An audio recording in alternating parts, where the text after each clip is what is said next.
She was targeted, that much authorities say with confidence. Why? Well, that's something Lindsay Buziak's loved ones still struggle to understand. Lindsay was one of the most spectacular young ladies I've ever met. She was just vivacious, vibrant. Her personality was unbelievable. She made friends with everyone. I think that was her main focus, was always caring for everyone. She started a Facebook page, and it was people who love Sarah as much as I do. And she started it for me and would have people join, and she would just like go on about our friendship and our sisterhood. The kind of girl other people wanted to be around, especially people like Jason Zalo. Was she in a relationship? She was with Jason at the time, and I knew that she was extremely happy. I absolutely adored him. Lindsay and Jason had probably been dating for a little less than a year, or around a year, somewhat in that period. Did they live together? They did move in together, and Jason's mom, Shirley, bought a expensive waterfront property, and so they moved into there. Wow, sounds like a really nice life. It was really nice on the surface. On the surface, but Lindsay's father felt there was something boiling underneath. He adored Lindsay, but he was overprotective, overpossessive, jealous, and that really bothered Lindsay. Exactly how much would only be revealed later. But for the most part, family says Lindsay seemed happy, especially when it came to her new career selling houses in upscale Victoria, British Columbia. Getting into real estate was a big thing for her. She loved it. In fact, roughly a year into her job, Lindsay was suddenly approached with the kind of deal many agents wait their whole careers to get, which she wrote about here in her day planner. And she received a cold call out of the blue from clients requesting to purchase a house over the weekend.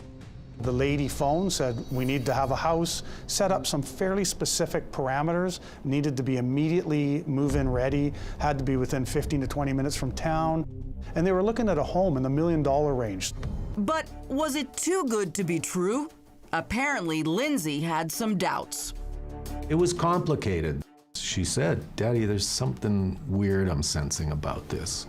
And I said, well, what's going on, Annie? And she said, well, the women sounded weird. Also strange, the woman called Lindsay not at the company number on her brochures, but on her personal cell phone. And they gave me the name of one of my clients and said that client had given them my name. I said, well, call your client. She said, I did. They were out of town. Convenient, huh? Convenient.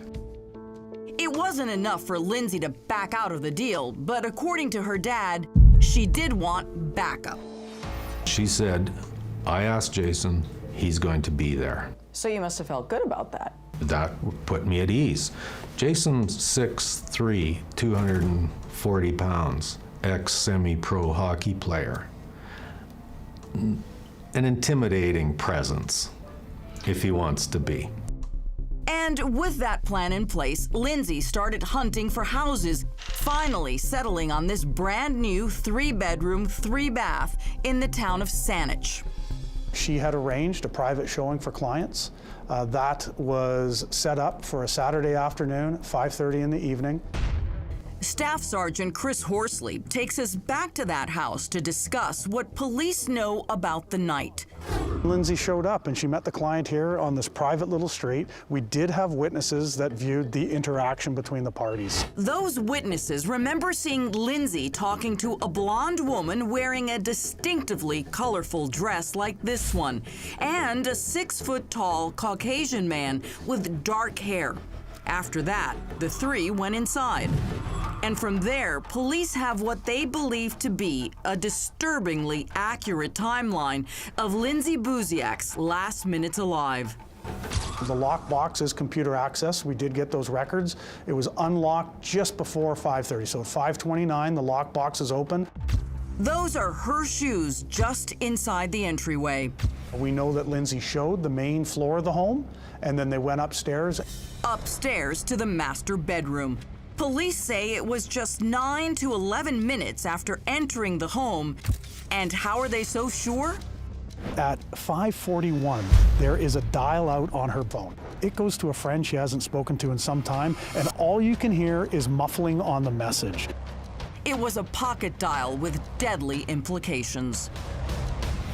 When they went upstairs, there's a master bedroom and an ensuite bathroom.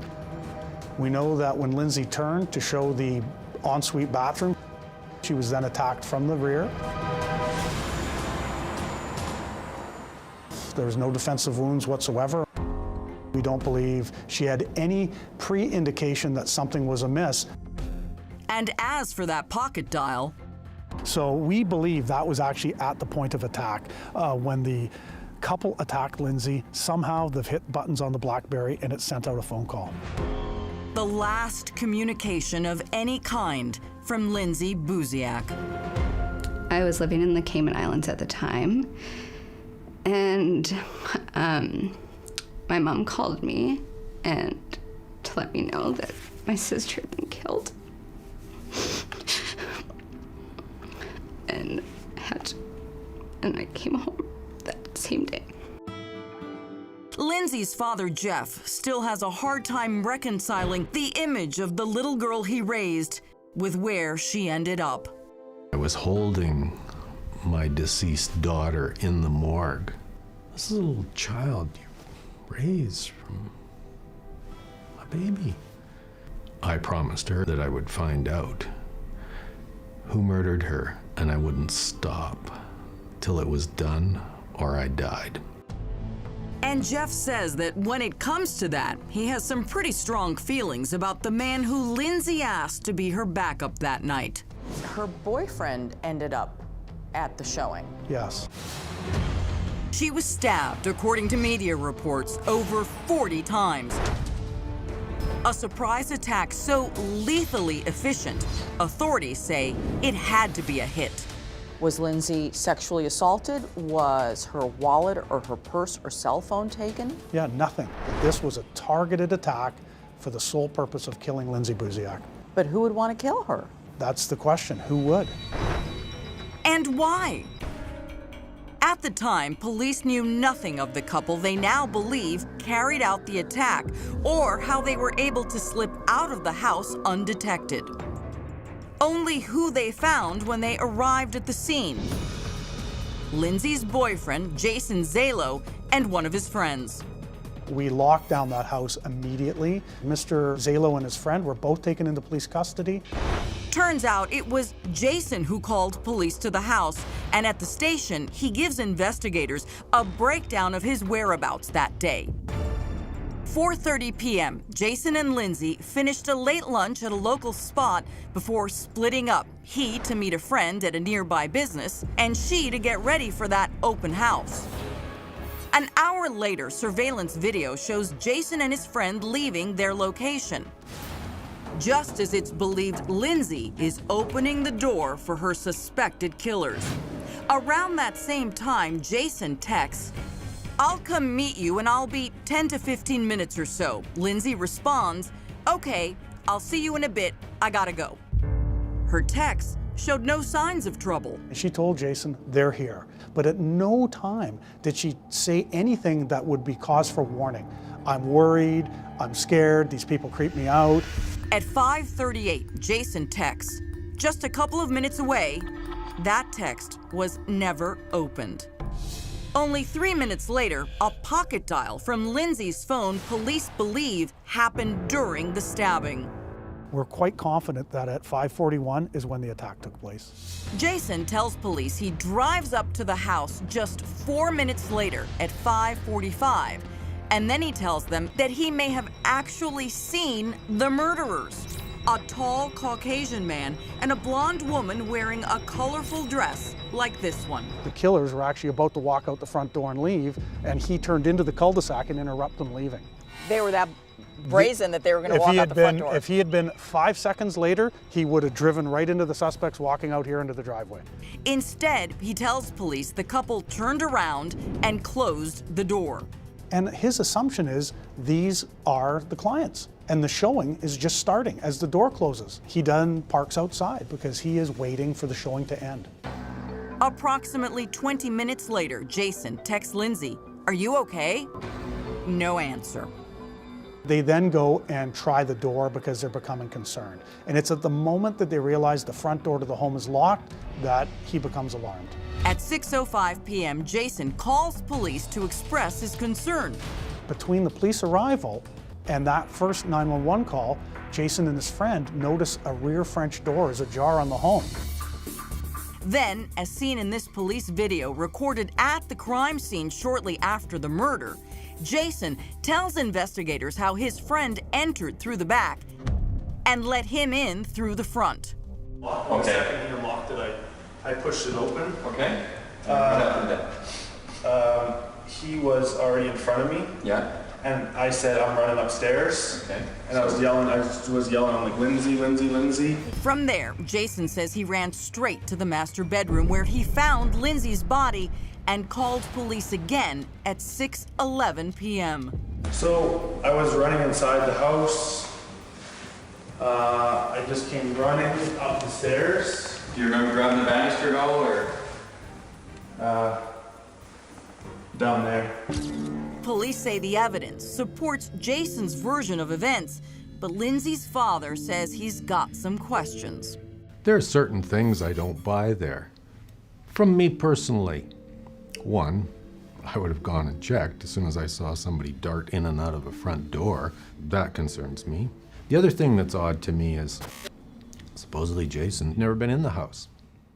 Why would he push the front door open, run up the stairwell right into the master bedroom without stopping?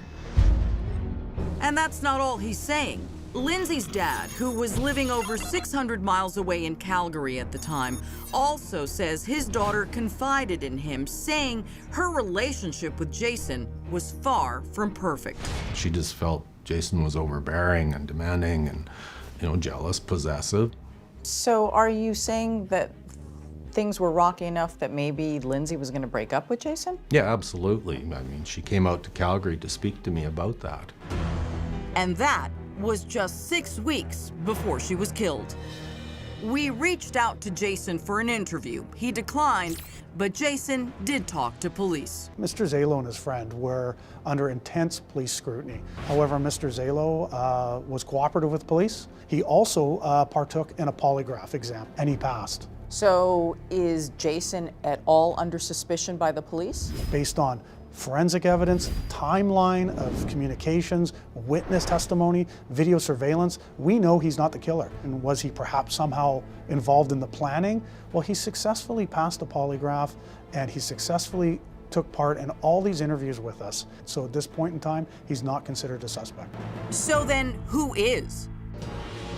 The one thing both Lindsay's father and police definitely agree on is that this was no random killing. This sounds like a professional hit, because who can pull this off in less than 10 minutes? Well, it certainly has the hallmarks of being pre-planned and pre-orchestrated, without a doubt. And executed, police believe, by those two pretend house hunters who called Lindsay on her personal phone to set the whole thing up. Were you able to track down the phone and the communication that occurred, and what did that reveal? Yeah, Lindsay actually wrote down the number. Unfortunately, the number is attached to a burner phone, purchased with cash nearly 3 months before and registered under a fake name.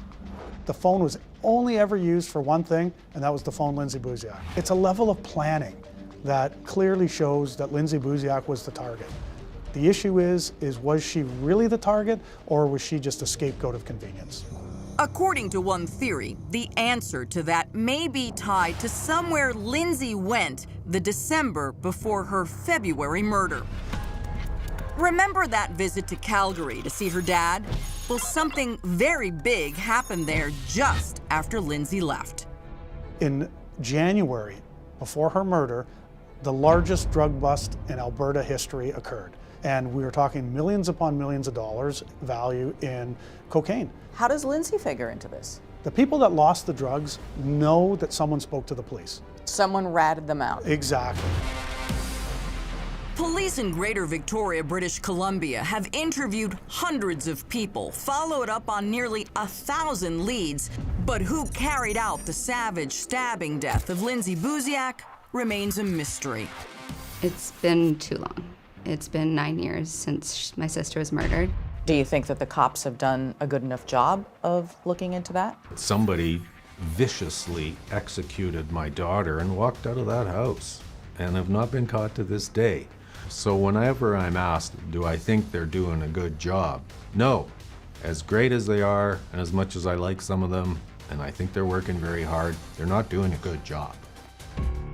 And to that, police say Criticism about it not being solved is completely warranted. We have not just spent resources. At one point in time, we had up to 40 people working on this investigation, but we've spent millions of dollars as well. But at the end of the day, it's still not solved.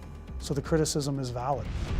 But one thing Sergeant Chris Horsley says the murder of Lindsay Buziak is not. Is this technically a cold case? No, not at all. This case is still assigned. We still have detectives that follow up tasks and leads. We had some media coverage just recently, which resulted in more tips coming in. In the immediate aftermath of the murder, police focused their efforts on identifying the couple that set up the open house where Lindsay was killed. We do know from the forensic evidence that both the man and the female did go through the home. We do have evidence of them leaving the home. However, we don't have anything in the form of DNA or fingerprints which would lead to a suspect identification. In fact, almost all they have in the way of ID comes from an eyewitness who described a tall Caucasian man and a woman with shoulder-length blonde hair and a uniquely colored dress. We think we may have even found the exact brand of dress. It wasn't a designer high-end name brand, unfortunately. It was something that could commonly be bought here in a department store. So unfortunately, the dress lead didn't pan out for us. But then one of the things making it so hard to find the couple or any suspects at all is the fact that no one can definitely say why anyone would want Lindsay dead in the first place. She does not personally appear to have any enemies, so what is the motive for the killing? Police do have some strong theories, though. One of them tied to a trip Lindsay made to Calgary just 6 weeks before her murder. This is in December, and the murder was in February. Apparently, while Lindsay was in Calgary, she reached out to an old acquaintance from Victoria, once by phone and another time through Facebook. We don't know the nature of the call. We don't know why she called him. We don't know why she was on his Facebook site. What they do know is that the person she contacted was the relative of a man named Erickson Del Alcazar, and that shortly after Lindsay went back to Victoria, Del Alcazar, along with 13 other people, were all caught in the biggest drug bust in the history of the province. What we can say is that people lost a lot of money. And the people that lost the drugs know that someone spoke to the police. A witch hunt occurred where people were being questioned. People were being pulled out of their beds in the middle of the night and asked, who have you spoken to? Because they know that someone spoke to the police. Someone like Lindsay? So you're saying that someone within this drug gang pointed the finger at Lindsay as the informant, and that could be why she was killed? Yes, that's one of the working theories. Lindsay Buziak was the target of this murder, but it may have been a target of opportunity. They needed to solve a problem, and she was the solution.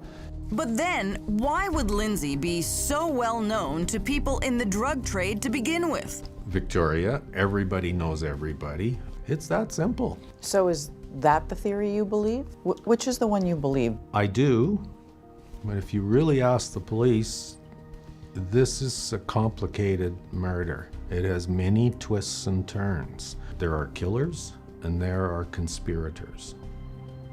The killers were the mechanics in her murder. They weren't necessarily knew her. And just who does Jeff really think hired those mechanics?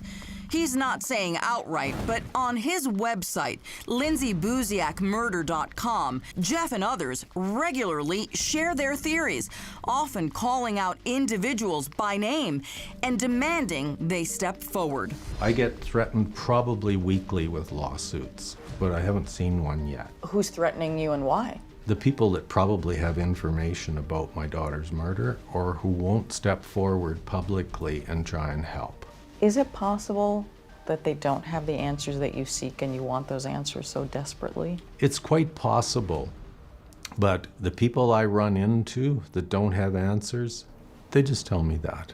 They don't get aggressive. We just have a discussion. Either way, Jeff's efforts do often put him at odds with authorities. And really what it's become is a modern day witch hunt. And it's just an internet witch hunt. So it's an ongoing issue, and whether it affects the potential trial down the road, I don't know. I've had those discussions with Mr. Buziak because it is potential that it could impact our successful prosecution. But Jeff and his family vow to keep up the fight. That's my duty as a father. Do you know, Anna, that 100% of the parents I ask, male or female, the direct question, what would you do if somebody killed one of your children? Anna, I get 2 answers, 100% from those people. They either say one of 2 things, and excuse my language. I'd kill them, or I'd kill them. I'm capable of that, Anna. All humans are. But I believe the people who made the decision to kill her are cowards. Cowards need to be caught. And these people have to know that. They're not going to get away with murdering Lindsay Buziak. And on that much, Lindsay's loved ones and police can agree. This is a solvable case, and we are confident that Lindsay's murder can be solved. You are a father who has lost his daughter. What is it that you miss most about Lindsay? Anna, that question is such a tough one to answer. I miss Lindsay. I miss my baby. I miss my little girl. I miss having her in my life. We don't have our Lindsay anymore.